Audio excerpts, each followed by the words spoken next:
Good morning, and thank you for joining us today to address the topic of exploring a Canadian central bank digital currency. We'd like to begin by acknowledging that Concordia University is located on unceded Indigenous lands. The Kanien'kehá:ka Nation is recognized as the custodians of the lands and waters on which we gather today. Next slide, please. We've been brought here today to address the issue of implementing a central bank digital currency from the Bank of Canada's perspective, after the Minister of Finance has raised concerns over emerging developments. Firstly, while cash still remains an important part of our economy, we're seeing a significant trend of declining cash usage. Secondly, Canadian firms are experiencing greater competition in international markets for goods and services, highlighting the need to transact more efficiently and exposing the high cost to transfer money when using traditional platforms. Lastly, competition is rising as multinational private companies innovate new ways to facilitate transactions, both domestically and internationally. Following consultations, the Bank of Canada has made it clear that these trends may undermine their ability to fulfill their mandate to promote the economic and financial welfare of Canada. As a result, these key issues have intensified conversations surrounding the implementation of a CBDC, compelling the federal government to announce in the 2022 budget that it would be looking into developing a central bank digital currency. Next slide, please.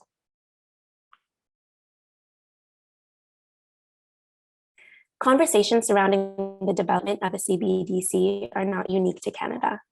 Other countries have explored and implemented similar initiatives. For example, the Bahamas has a fully live CBDC that was issued in 2020, and China also has a very active pilot, accumulating over 360 million transactions. So developments are occurring quickly, and as a result, Canada's competitiveness on the global scale is at risk. So what does a CBDC entail? Although a CBDC at a basic level is essentially a digital form of fiat money issued by a central bank, nations are adopting either a wholesale interbank option or a retail option at the individual level, or both. Regardless of form, transactions made using a CBDC could be designed to remain private, just like cash, but traceable, like bank accounts. They could also give consumers more choice while maintaining competition among payment service providers. Although the Bank of Canada has not labeled the implementation of a CBDC as urgent, studies by the bank have revealed that the risks of a CBDC are still imminent, particularly in light of the emerging developments discussed. Next slide, please. So that leads us to our issue today. Given the shifting financial landscape, is the implementation of a Canadian CBDC necessary for the Bank of Canada to fulfill its mandate? Next slide, please. Having gone through emerging developments and the issue at hand, we can now consider the risks of not responding for the Bank of Canada. First, there is a potential threat to financial stability. More specifically, a threat to Canada's monetary sovereignty should there be an increase in the adoption of alternative currencies for everyday transactions. This is the case since the Bank of Canada cannot determine the supply, interest rate, and therefore use and value of these currencies. Overall, monetary management, a key function of the Bank of Canada, would be hindered if an alternative currency was widely used. However, at this point, this issue is not deemed to be imminent, as only a small percentage, 30% of Canadians own crypto assets or funds. However, should there be a sudden shift away from the Canadian dollars towards an alternative digital currency, it might gain a first mover advantage and be difficult to rein in, even if the Bank of Canada later provided a digital counterweight. Second, there is the financial exclusion issue. This ongoing issue is defined by individuals and groups having less access to financial services. They are usually unbanked due to a variety of barriers. These could be financial barriers, procedure-related barriers, and/or personal barriers. Also, financial exclusion could be worsened by the emergence of an increasingly cashless society. Should it become more difficult for individuals to earn a wage and/or use physical cash due to a new digital barrier, they may become even more disconnected from society. Finally, a lag in financial innovation is also a risk. There could be foregone economic benefits should the Bank of Canada not keep up with the increased efficiency brought forth by fintech innovations. Economic activity could be unnecessarily more expensive or time-consuming or complicated than it needs to be. There could also be foregone financial instruments. Should CBDCs not be thoroughly explored, a potential monetary management instrument would be excluded. Next slide, please. Since we are proposing two options for addressing whether a CBDC is necessary, we will consider the Bank of Canada's guiding principles underlying its decision-making. First and foremost, there is financial stability, which is linked to system-level security and sovereignty, and also relates most directly with its mandate to promote economic and financial welfare. Second, there is financial inclusivity, which is linked to both the accessibility and flexibility of the system for individuals wishing to join it, already part of it. Third, there is financial innovation, which is linked to the optimization of Canada's financial infrastructure. Crucially, all three are linked to the Bank of Canada's fundamental role as promoter of economic and financial welfare for Canadians. In the end, we see two policy responses that the Bank of Canada can pursue to fulfill its mandate: a non-CBDC approach and a CBDC approach. Next slide, please. Given that the Canadian financial system already has robust regulations and the Bank of Canada has historically been cautious in the fulfillment of its mandate, this first option shows how a Canadian CBDC is not necessary for the Bank of Canada to fulfill its mandate. Our non-CBDC approach entails regulating and modernizing elements of our financial system. A three-pronged approach will be used to encourage inclusion through existing partnerships with commercial banks, encourage security through existing regulatory frameworks, and encourage efficiency through existing initiatives at Payments Canada. When it comes to eliminating barriers, we propose regulation that mandates financial inclusion from existing partners to address unbanked populations. They would be required through regulation to provide basic financial services to all Canadians, such as a basic feeless debit account. When it comes to regulating foreign and private digital currencies, we propose prohibiting their payment functions while allowing their investment functions.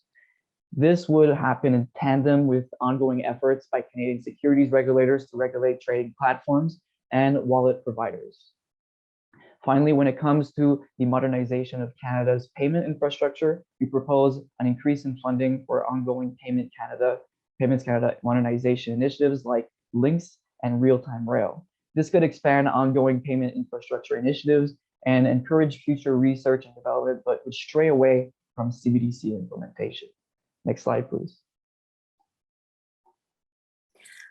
Option 2 is what we consider our proactive approach and our preferred option. The goal of this option would be to assess the feasibility and value of a CBDC by implementing both a wholesale and retail pilot project. We view wholesale CBDC as the simpler and less disruptive aspect of this option, since operations are limited to the known and trusted actors of central and commercial banks. Our proposal for the wholesale pilot project would be to build upon the learnings of Project Jasper, Canada's previous wholesale project. As a reminder, wholesale CBDCs would serve to improve the speed and reliability of bank settlements within a country. They could also reduce the cost and complexity of cross-border interbank payments. Because of this, we would coordinate with the US and Mexico in developing cross-border settlement capability between our three countries. A retail CBDC would offer an enhanced cash alternative with the same benefits of universal accessibility, no intermediation fees at the point of transaction, as well as a high level of privacy and the capacity for offline transfer. However, retail CBDC is potentially a much more disruptive financial instrument than wholesale, and as such, caution is required in exploring implementation. It is crucial to ensure that any retail CBDC integrates well with Canada's strong and well-functioning financial system. To meet this objective, we're proposing a phased implementation strategy of a retail CBDC pilot project. This will enable us to implement the program over a longer time frame through a series of cautious, iterative steps. Next slide, please. Referring back to the Bank of Canada's objectives for decision-making, it is important to note that option 1, denoted by the yellow arrow, successfully tackles the objective of financial inclusivity by introducing new regulations aimed at eliminating barriers. It also fulfills stability goals in a preventative manner by promoting regulatory measures and addressing potential deficiencies in the financial system. Option 1, while striving to enhance current efforts to modernize the payment system, falls short of driving innovation since it neglects to delve into the potential of digital currency innovations, as indicated by the dotted yellow arrow. By contrast, option 2, denoted by the green arrow, gives the bank an additional tool to ensure integration, such as through easier access to accounts, thereby promoting inclusivity. By providing an alternative means to address threats to monetary sovereignty and a gradual implementation approach, option 2 also meets the stability objective. Lastly, the innovation objective is satisfied as a wholesale pilot project has demonstrated that a CBDC system has the potential to foster competition and innovation in new digital payment markets, enhancing efficiency, reducing transaction times, and lowering costs for international settlements and domestic interbank activities. This strategic and prudent approach towards CBDC implementation highlights the Bank of Canada's unwavering commitment to ensuring financial stability, even in the face of emerging financial technologies. This approach not only facilitates seamless integration of CBDC into the current financial system, but also reinforces the bank's mandate. Next slide, please. To dig a bit into the implementation plans for our chosen options, the first component of our preferred option is a wholesale pilot. As mentioned previously, domestically, wholesale CBDC has been tested through phases 1 through 3 of Project Jasper, which laid the groundwork for a distributed ledger technology system within Canada. While phase 4 of Project Jasper also created a framework to link Canada and Singapore's wholesale CBDC systems, one of the limitations noted in the analysis of the project was that it did not account for settlements between multiple countries. To fill this gap, we hope to collaborate with the United States and Mexico to create a North American common settlement system using distributed ledger technology. Because of the high level of trade between our 3 countries, any efficiencies or improvements that can be made in the enactment of financial transactions would be highly impactful and highly beneficial for Canada. As both the US and Mexico have announced they are looking into wholesale CBDC implementation in the near future, we believe that both of these countries would be open to collaborating with Canada on this project. As a precedent, the Bank of International Settlements has initiated Project Dunbar to test a cross-border wholesale CBDC system between Australia, Singapore, Malaysia, and South Africa. Therefore, we are confident in the operational feasibility of this proposal, since this type of cooperation on wholesale CBDC systems is already being tested between other countries. We would also engage with the Bank of International Settlements to request that they provide similar operational and coordination support to our wholesale pilot program. Next slide, please. For our retail pilot program, we have chosen a phased implementation approach. This type of approach enables the Bank of Canada to proactively address concerns about financial sovereignty and innovation deficits without exposing the Canadian economy to the undue risk of an immediate full-scale live pilot. In formulating a retail CBDC, the design is highly determinative of how the financial instrument will actually function. In order to create a tool that meets our mandate of maintaining stability in Canada's financial system, we have made a number of design choices that we would recommend for a Canadian retail CBDC. Our ideal retail CBDC would be account-based, with user identities verified and transactions recorded in a ledger, 2-tiered, with CBDC distribution intermediated by commercial banks. It would use distributed ledger technology, a non-central ledger of accounts and transactions, and it would be programmable so that it can be used as a financial tool by the Bank of Canada. There would also be an upper limit on individual holdings to prevent disintermediation of the commercial banking system. Our first phase of this option, the technical design phase, would test all of the features just mentioned to ensure that the final CBDC design meets the Bank of Canada's priorities and that the CBDC prototype is fully functional. The second phase would consist of closed environment testing of this prototype with key stakeholders, including commercial banks and merchants. These stakeholders would be invited onto a closed CBDC platform, not connected to the real economy, to test possible use cases and functionality of the CBDC. This step would provide invaluable information regarding technical feasibility and potential pain points for specific actors. This phase will also include consultation with these same stakeholders and members of the public to identify level of support and perceived risk for this project. This phase as a whole will allow us to ensure the retail CBDC will create benefits for the largest possible number of stakeholders. The third phase is a live money CBDC pilot within the real world economy. This phase would start with a small scale live pilot in a particular Canadian city with a closed user group of individual participants and a recruited sample of prominent vendors in that locality. Since we are utilizing a 2-tiered system, we would onboard at least 3 commercial bank partners who would provide digital wallets and universal access devices for participants to access the CBDC system. The pilot would operate on this small scale for a discrete timeframe and then be closed for evaluation. Afterwards, there would be the potential for a broader pilot rollout the following year, utilizing metrics and lessons learned from the small-scale pilot. This phased implementation allows Canada to take a cautious step forward in the journey towards implementing a retail CBDC. Next slide, please. Alongside the testing of our design choices, performance indicators for the proposed option will directly align with the Bank of Canada's principles for the adoption of a CBDC. Principles are that 1, A CBDC cannot undermine monetary and financial stability. 2, they must coexist with and complement public and private money. And 3, that they promote innovation and efficiency.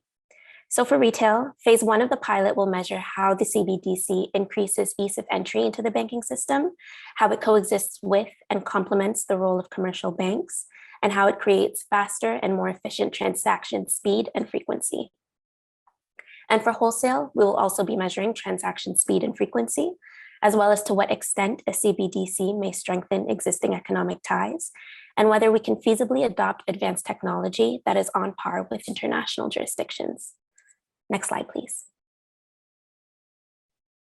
While taking a proactive approach to CBDCs has its benefits, it also comes with a number of important risks. Firstly, CBDCs may not be accessible to everyone and may displace existing payment systems, potentially limiting financial inclusion. This manifests as a digital divide, where some individuals facing accessibility barriers are left behind, particularly remote communities who lack access to physical banking services. However, targeted use cases can help design additional features that may address digital barriers, such as developing dedicated universal access devices. As well, privacy and security risk could perhaps affect the safety of marginalized populations who are at risk of fraud. To combat this, it is imperative that current bank secrecy laws also cover accounts and transactions with CBDC, safeguarding the personal information of users. Secondly, the introduction of CBDCs could potentially disrupt the traditional banking system and risk financial stability. For one, CBDCs are vulnerable to cyber attacks, which could compromise the security of the system. To mitigate these potential future risks, the design of a CBDC must consider robust cybersecurity measures, such as multi-factor authentication, encryption, and regular security audits. Operational risks must also be considered, such as those related to scalability issues. To mitigate these risks, strong management practices should be in place, including contingency planning and measures for resilience. Thirdly, the overall risk to financial innovation is relatively low, but there are some factors that can affect its degree. Economic disruptions may, for instance, arise due to interoperability issues. This could create barriers to cross-border transactions, for instance. Setting limited transactions, coordinating with payment service providers, and retaining the role of commercial banks would be required to address this overall risk. Finally, crowding out of private sector innovation can lead to changes in the finance structure competing against private sector solutions. Coordination with the private sector, as well as technological platforms, fintech entities, and other authorities would be needed so that a CBDC pilot project is implemented in a way that does not impede private sector innovation while also providing valuable insights to the broader financial system. The bank would also need to work closely with regulatory bodies such as the Office of the Superintendent of Financial Institutions and Financial Consumer Agency of Canada to ensure compliance with existing financial regulations and protections for consumers. Next slide, please. In informing policy recommendations, the Bank of Canada should aim to engage stakeholders in an open dialogue about its proposed pilot projects and its potential impacts on the Canadian financial system. For instance, for the federal government, wielding legal authority would need to amend the Bank of Canada Act for CBDC to be issued. The bank should underscore the need for Canada to keep pace with global trends in digital currencies and modernize its financial system to ensure it remains stable, inclusive, and innovative, highlighting the importance of a phased approach to implementation. For regular consumers and vulnerable populations, they would likely have some questions and concerns about the new system, such as how to access and use it, how it will impact their existing bank accounts and financial transactions, and whether it is secure. On the other hand, some may be interested in the CBDC system as it could provide them with greater access to financial services. Relatedly, retailers and merchants could see CBDC as a means to reduce transaction costs and increase efficiency. To these end users of the payment system, the bank should emphasize the benefits of CBDC as being reliable, faster, flexible, and a low-cost alternative, whilst providing clear and concise information, including how to use it and any potential risks or drawbacks. Finally, commercial banks may be wary of the new system as it could potentially disrupt their existing business models. The bank should reassure that the CBDC system is not intended to replace the Canadian dollar or their role as intermediaries, but rather to complement them and improve the overall efficiency of the financial system, potentially resulting in new business opportunities for banks. Next slide, please. In conclusion, the bank's approach to implementing CBDC has the potential to revolutionize the Canadian financial system by promoting financial stability, but also by improving financial inclusion and innovation. The prudent implementation of a CBDC system aligns with the Bank of Canada's mandate to promote economic and financial welfare, and we believe that this initiative can play a critical role in achieving this mandate. Thank you for your attention, and we look forward to answering any questions you might have regarding this exciting potential new chapter in Canada's financial history. Thank you so much. You've gone a long way towards a first stab at the minister's direction to us. I'm going to ask a question, and then I'm going to turn over to my colleague Ron from the Bank of Canada. But my question is, as I understand your presentation, it seems to be that your preferred option entangles us in some way with the United States and Mexico. And that kind of brings two things to mind to me. The first is, we're smaller than both of those countries. The United States by a factor of 10, Mexico by, we're probably less than 2/3 of Mexico's population. So kind of the first would be, why would they want to dance with us, so to speak, in this realm? And then the second question would be, if we're starting off on a major change like this, should we directly kind of jump outside of our country in the pilot phase? So I'm just kind of curious about your thoughts there, if I've understood your preferred option properly. Yeah, so I can jump on that one. Thanks for the question. So we believe that we've chosen these particular countries to partner with because they are regional trade partners and partners in the Canada-United States-Mexico Agreement. They comprise 78% of Canada's exports and 55% of Canada's imports. And yeah, so we believe that they would have strong economic incentives to work with us on this. They also, the US has looked at wholesale cross-border transactions through Project Cedar, and Mexico has announced plans to implement a CBDC by early 2024.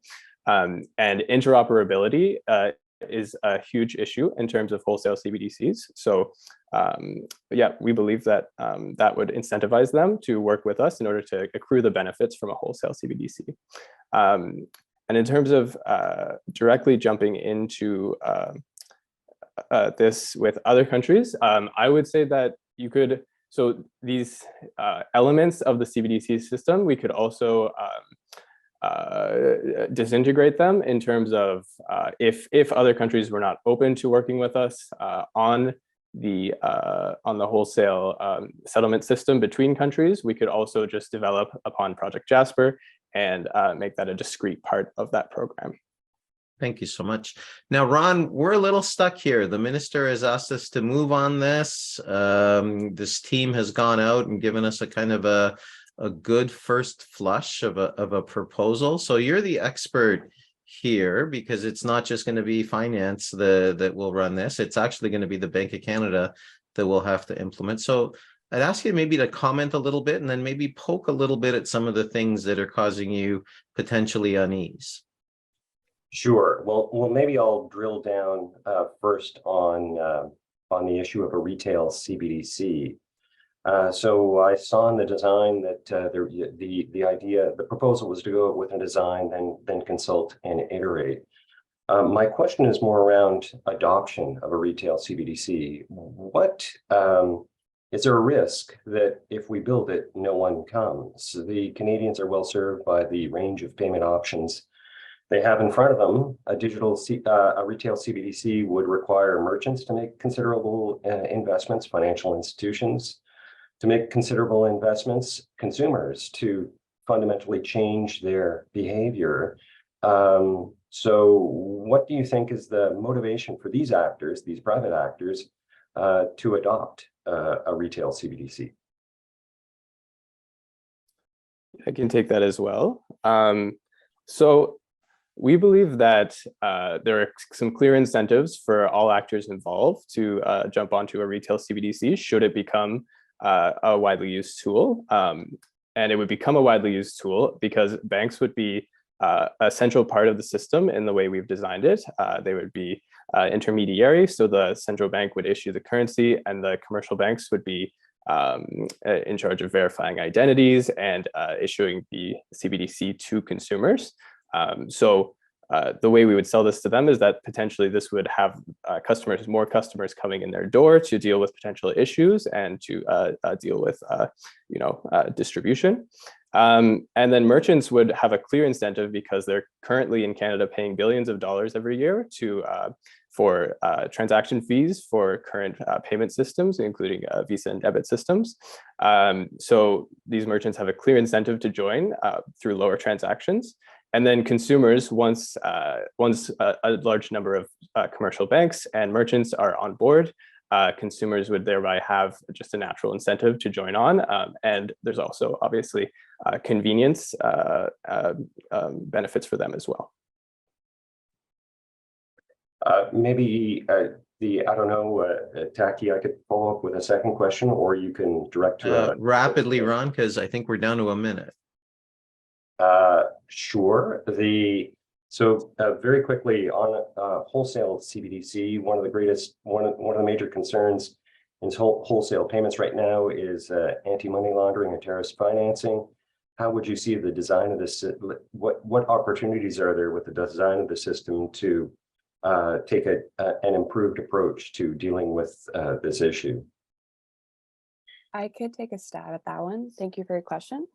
Well, there's three possible ways we can address this issue broadly. One is a multi-factor authentication. So having more than one piece of information regarding an identity be utilized. Also, there's encryption tools or techniques which can protect the privacy of users and prevent unauthorized access to sensitive data.